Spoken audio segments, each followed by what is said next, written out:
ഇതൊരു വൈകുന്നേരത്തെ വീഡിയോ ആണ് കേട്ടോ. ഒരു 4 മണിയൊക്കെ കഴിഞ്ഞാണ്ടല്ലോ ഇതും അടങ്ങി നിൽക്കൂല. ഇന്നോട് പിത്തനാക്കി ഇന്നോട് പൈസ വാങ്ങിയിട്ട് ഇതാ നേരെ ഇവിടെ അടുത്തുള്ള ഒരു കടയിൽ പോയിട്ട് വൈകുന്നേരത്തേക്കുള്ള സ്നാക്സ് വാങ്ങിക്കൊണ്ടുവരും കേട്ടോ. നമ്മളിപ്പോൾ ഒരുപാട് വാങ്ങി വെച്ചാൽ അത് തിന്ന് തീർക്കുക എന്നുള്ളതാണ് ഇപ്പം മെയിൻ ടാസ്ക്. അതുകൊണ്ട് ഞങ്ങൾ ആവശ്യത്തിനുള്ളത് മാത്രമേ ഇപ്പോൾ വാങ്ങാറുള്ളൂ. പിന്നെ അത് ചിപ്സ് ഞങ്ങൾക്കും ബിസ്ക്കറ്റ് ഇപ്പച്ചിക്കുമാണ് കേട്ടോ.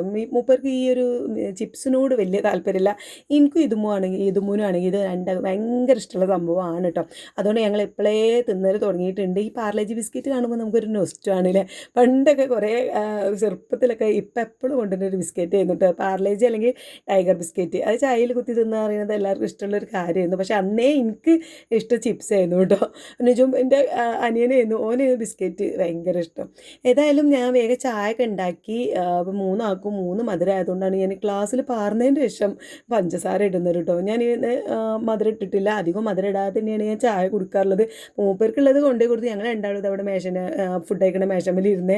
ഇതുമൂന്ന് കാണാനില്ല കേട്ടോ. ഇതാ ഇപ്പച്ചിനോട് എന്തെങ്കിലും ബിസ്ക്കറ്റ് 2 വാങ്ങി പോരട്ടെ എന്ന് പറഞ്ഞിട്ട് പോയതാണ് കേട്ടോ. അപ്പോൾ എനിക്ക് ഈ ചിപ്സ് കണ്ടാൽ പിന്നെ വേറെ ഒന്നിൻ്റെ ആവശ്യമില്ല.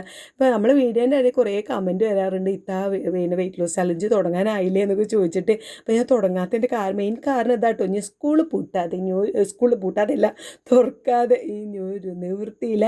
കാരണം ഇവിടെ ഇതും ഇങ്ങനെ ചുറ്റിപ്പറ്റി ഓക്കെ ഈ സ്കൂളില്ലാത്തവർ മക്കൾക്ക് എന്തെങ്കിലുമൊക്കെ ഇങ്ങനെ കഴിക്കാനുള്ളൊരു ത്വര ഉണ്ടാവില്ല. അപ്പോൾ എന്തെങ്കിലുമൊക്കെ ഉണ്ടാവും. ഓളതെടുത്ത് തിന്നുമ്പോൾ ഞാനും തിന്നും, മാങ്ങായിട്ടും ചക്കായിട്ടും അങ്ങനെ പോകുന്നുണ്ട്. ഏതായാലും നമുക്ക് ജൂണിൽ അങ്ങോട്ട് സ്റ്റാർട്ട് ചെയ്യാം അല്ലേ.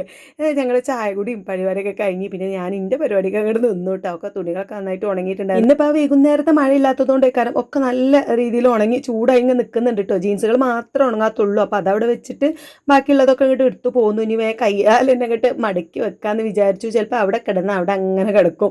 അപ്പോൾ ഒരു വക നമ്മൾ ഉണക്കി കൊണ്ടുവന്ന് വെക്കുമ്പോഴേക്കും അപ്പുറ സൈഡിലത് അലക്കാനുള്ളത് കൂടുന്നുണ്ട് കേട്ടോ. ഇതിന് മാത്രം ആൾക്കാരാരപ്പോൾ നമ്മൾ വീട്ടിൽ നിന്നൊക്കെ ചിലപ്പോൾ തോന്നും എനിക്ക് ഈ അലക്കാനുള്ളത് കാണുമ്പോൾ. ഏതായാലും ഞാൻ അപ്പം തന്നെ മടക്കിയിട്ട് ഇതുമുന്നേ കൊടുത്തയച്ചിരിക്കുന്നു കേട്ടോ. മുകളിൽ മടക്കി വെക്കാനുള്ള അലമറ വെക്കാനുള്ളതൊക്കെ ഞാൻ ഇതുമുന്നേ കയ്യിൽ കൊടുത്തയച്ചോളൂ. ഈ മേശപ്പുറത്ത് അങ്ങനെ കൊണ്ടുപോയി വെക്കും. 2-3 ദിവസമായിട്ട് ഓളോട് ഇങ്ങനെ കൊടുത്തേക്കുക എന്നല്ലാതെ ഞാൻ ഇങ്ങോട്ട് കയറിയിട്ടുണ്ടായിരുന്നില്ല. അപ്പോൾ ഞങ്ങൾ രാത്രിക്കത്തെ ഫുഡടിയും പാത്രം മോറിൽ കാര്യങ്ങളൊക്കെ കഴിഞ്ഞതിന് ശേഷം ഞാനിതൊക്കെ ഒന്ന് ഒതുക്കി പെറുക്കി വെക്കാമെന്ന് കരുതി ഒരു 9 മണിയൊക്കെ ആയപ്പോൾ കയറി പോകുന്നതാണ് കേട്ടോ. പിന്നെ അത് നീനുട്ടിൻ്റെതാണ് കാര്യമായിട്ട്. ഓൾ വന്ന് പോയാൽ പിന്നെ ഓൾ തന്നെയാണ് ഉണ്ടാവുക. അപ്പോൾ ഓൾ അൽമറ കുറേ കാലമായി ഒന്ന് റെഡിയാക്കുക. 1-2 മാസമായി അതൊക്കെ ഒന്ന് ക്ലീൻ ചെയ്തിട്ട്. അപ്പോൾ ഒക്കെ ഇങ്ങോട്ട് വലിച്ചിട്ട് ക്ലീൻ ചെയ്ത് വെക്കണം എന്നുണ്ട്. അതുകൊണ്ടാണ് ഞാൻ അതിൻ്റെ ഉള്ളിൽ ഇങ്ങോട്ട് കുത്തി തിരികെ വെക്കുന്നത്. പിന്നെ ഇൻ്റെതും അങ്ങനെ അൽമറയ്ക്ക് വെച്ചു കേട്ടോ. പിന്നെ ഇതുമുൻ്റെ അൽമറ ഈ റൂമിലാണ്, മോളുൻ്റെതൊക്കെ ഈ റൂമിലാണ്. പിന്നെ അത് എനിക്ക് കാര്യമായിട്ടുള്ള പരിപാടി ഇതുമുൻ്റെ ഈ ഒരു പർദ്ദ കീറിയിട്ടുണ്ടായിരുന്നു. നമ്മൾ സൈക്കിൾ മേൽ ഇങ്ങനെ കൊളുത്തി വലിച്ചതാണ് തോന്നുന്നു. അതൊന്ന് തയ്ക്കാനൊക്കെ ഉണ്ട്. അപ്പോൾ ഇതൊക്കെയാണ് ഇന്നത്തെ കുഞ്ഞു വിശേഷങ്ങൾ. അടുത്ത വീഡിയോ ആയിട്ട് കാണാം കേട്ടോ. ബൈ.